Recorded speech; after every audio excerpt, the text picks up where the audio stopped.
Thanks for watching us tonight. United States government shut down. That is the subject of this evening's Talking Points memo. The two sides are digging in.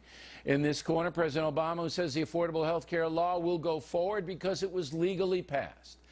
In the other corner, Speaker of the House John Boehner and the Republicans who say the law is chaotic and mandatory sign-ups should be delayed by 1 year. And if that doesn't happen, the House will not pass a resolution to fund the government, thus the shutdown. At this point, neither side is compromising. A new poll by NBC is interesting. In it, the country is evenly divided at 49% over whether folks are confused by Obamacare or not. When asked if they are enthusiastic about it, just 24% say yes, 73% say no. But a new Quinnipiac poll is bad news for Republicans. On the question of do you support or oppose Congress shutting down the government over Obamacare, just 22% support, 72% oppose. Also, the people were asked who they'd vote for if congressional elections were held today instead of November 2014. 34% said they'd vote Republican, 43% Democrat. Now, some pundits believe that number reflects how the Obamacare government shutdown mess is being reported. So the White House does not have much incentive because they think those trends are going to go in their direction by the end of the week or early next week at the latest, because again, the press is largely sympathetic to their arguments on this, that it's the House Republicans' fault. And indeed, there is some angst over how the story is being played. Why connect the funding of the government, the entire U.S. economy? Why bring it to this brink? Why not do it at all the other times all of the other 100+ Congresses have been able to fund the government?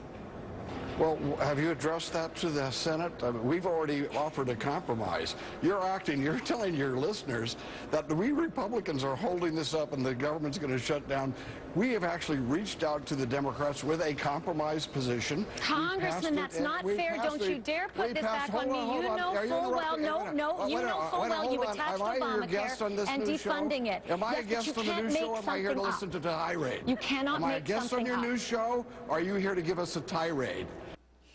Once again, Talking Points believes a compromise should be accepted. If Americans want to sign up for Obamacare, please do so.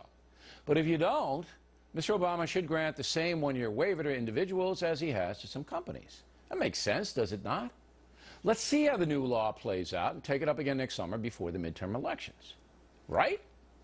And that's the memo. Now for the top story tonight, reaction. Joining us from Washington, Senator Ted Cruz, a Republican from Texas. So would you go for that compromise I just mentioned, Senator?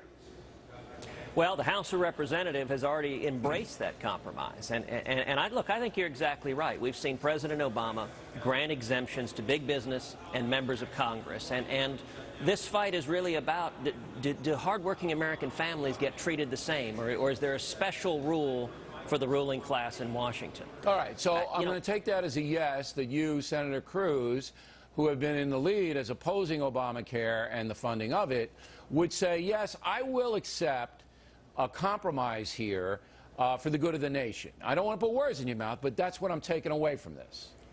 Well, let me point out, Bill, 4 times already the House of Representatives has offered compromises. It's compromised over and over and over again, sent over bills to the Senate that fund the whole federal government, but also mitigate the harms of Obamacare. And 4 times Harry Reid has said, no compromise, no negotiation, absolutely nothing. In fact, it's being reported Harry Reid urged the president, don't even talk to congressional leaders. He can talk to Iran, but don't talk to congressional leaders. Right now, it's one side that's refusing to compromise, and that is Harry Reid and the Democrats. But the reality is that one side is being perceived by the American public, if you believe the polls, as the reasonable side. So what I suggest to you and the Republican Party is that you take this compromise. I'd strip out the congressional stuff, by the way. Just get it down to the folks. You want to sign up? Sign up. You don't? Ask President Obama to grant you a 1-year waiver. He can do it by executive order.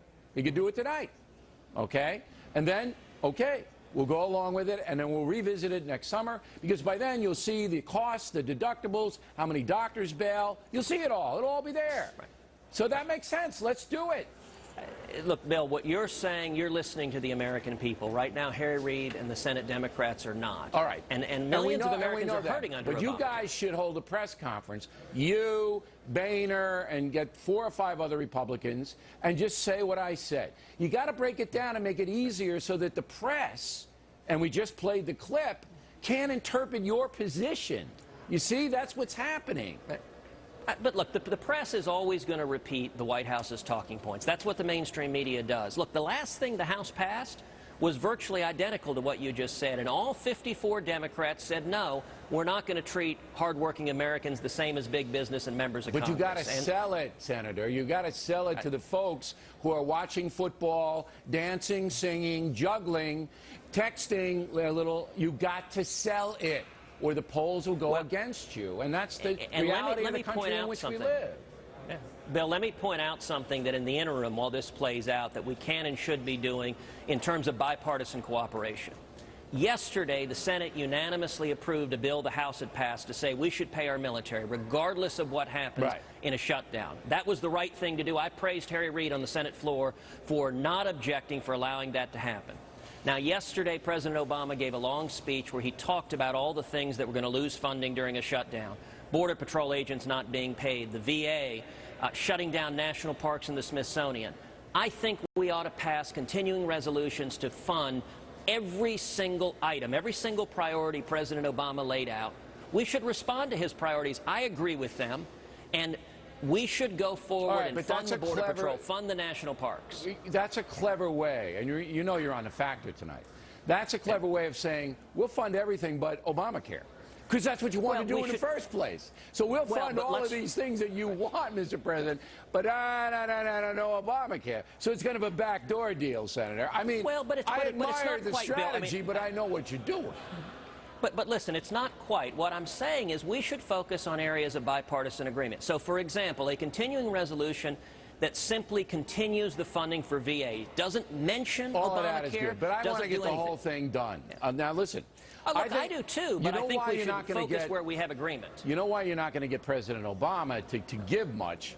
And this would have to come from the Senate. It's not going to come from the president, but he could be persuaded if Harry Reid and those people would say, hey, you got to do this. It's Syria. See, he backed off on Syria and he looked weak. If he backs down from Ted Cruz, you know what's going to happen. He's not going to back down. It's you and him. Mano a mano. This is a macho thing. You know what this is. Well, and look, right now, Harry Reid wants a shutdown. The reason we have a shutdown is because Harry Reid wants a shutdown. Because he thinks he's going to win, and the Democratic Party is going to do better next year. He thinks he's going to beat you. But you know what? Millions of Americans right now are hurting with Obamacare. They're losing their jobs. They're being pushed into part-time work. You know, I agree with James Hoffa, the president of the Teamsters, who said Obamacare is destroying the health care, and he used the word destroying, of millions of hardworking Americans. But the polls haven't caught up to you yet. The polls still say most of the folks are blaming Republicans. So I think you guys should do some PR here, and find, as you said, find a way to get Reid to come on over, because they don't lose anything by giving the folks a waiver for a year. They don't. You still got your law.